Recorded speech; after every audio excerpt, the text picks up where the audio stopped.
Well, good morning, church.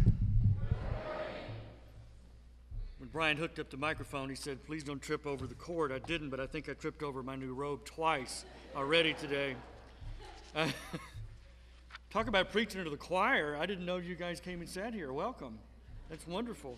I want to start by saying how humbled and honored I am and privileged to be your new pastor.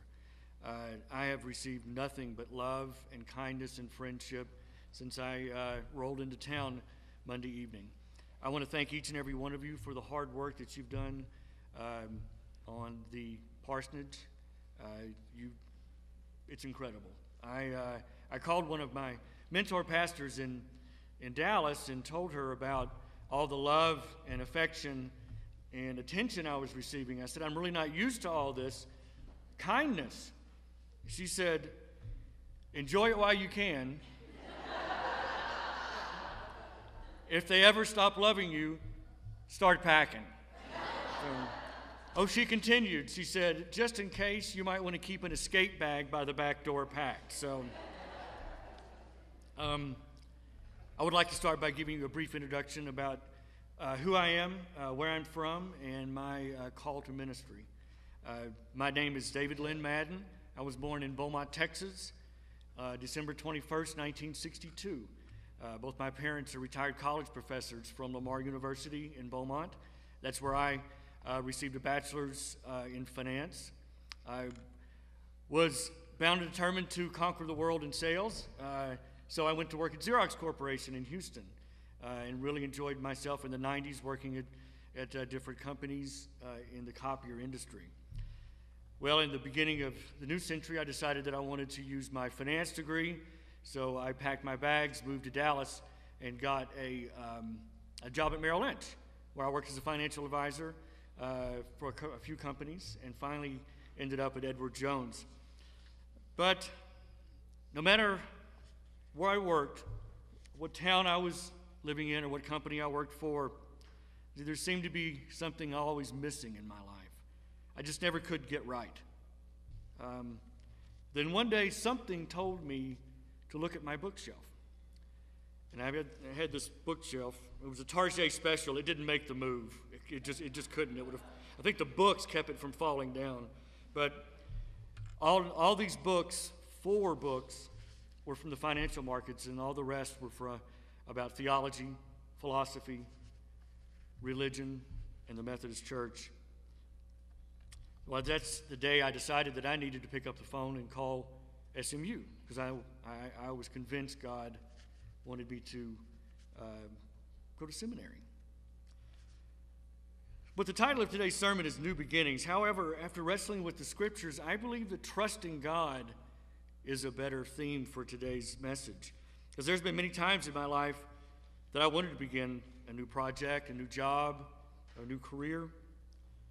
And sometimes I would move forward and be happy, and other times I wouldn't even move forward at all. I just let it go. When I decided to answer my call to ministry, I'll be honest with you, I was absolutely scared to death.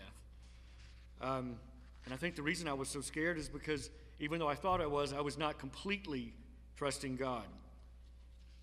And what happened was I went to go pick up the phone and called the Perkins School of Theology, and I don't know if any of you have experienced this, but when you have to make that phone call that you don't want to make or you think you want to make, that phone weighs about 1,000 pounds, and you got to pick it up anyway. Well, instead of doing that, I decided to ask God for help. So I sat quietly in a chair and closed my eyes, and I asked God one simple question. I said, God, is calling SMU Seminary today the correct thing for me to do? And I got the answer rather quickly. This sense of peace and calmness came over me like I had never experienced before. So I decided then that it was time for me to actually start trusting God. Well, think about some things some new things you may have wanted to try in your life. Maybe you wanted to start a new volunteer job or start school. Maybe go back to school and go to night school and get some education, so maybe you can get a promotion at work or start a new career. Or maybe you're at the time in your life where you're considering retiring. Should I retire? or should I keep working? How many grandkids do I have? Will definitely just help you decide if you're going to retire or not, right? When we read today's scriptures, we see that Jesus is telling us not to be worried if we have all the correct supplies with us. All we need to do is take that first step when we begin our new journey. Jesus tells his disciples to take nothing on the journey with them except a walking stick. No bread, no bags of money on their belts. He told them to wear sandals, but don't even take an extra shirt with you. Jesus is telling us that everything we need for our journey, we already have, because it's right here in our hearts. It's called faith and trust in God. If we could ever make that decision to get out of our own way and let God take over, we will experience a sense of peace and joy that we never knew existed. So what keeps us from a new beginning? Is it a lack of faith or trust, perhaps? In Mark, Jesus cannot perform healing because of a lack of faith of the people in his hometown. You see, God does not refuse to act until we have faith. Yet, a lack of faith can hinder the flow of God's grace and power. So what happens when we don't trust God? Well, we become afraid, don't we?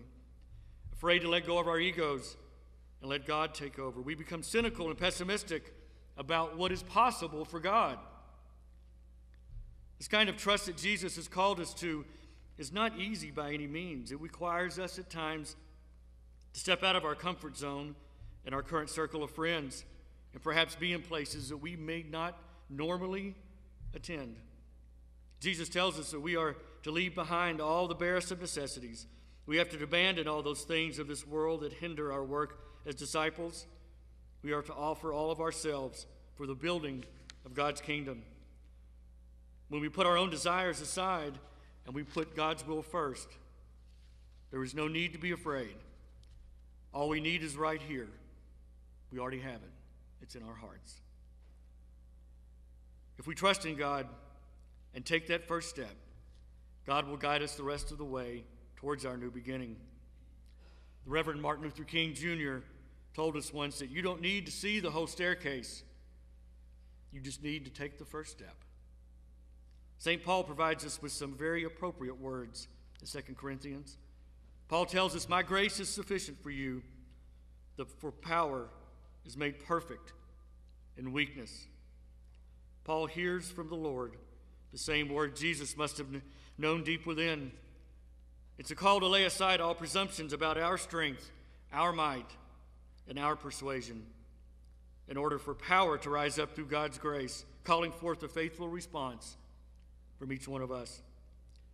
We need not rely on our own strength when the Lord is at work through us.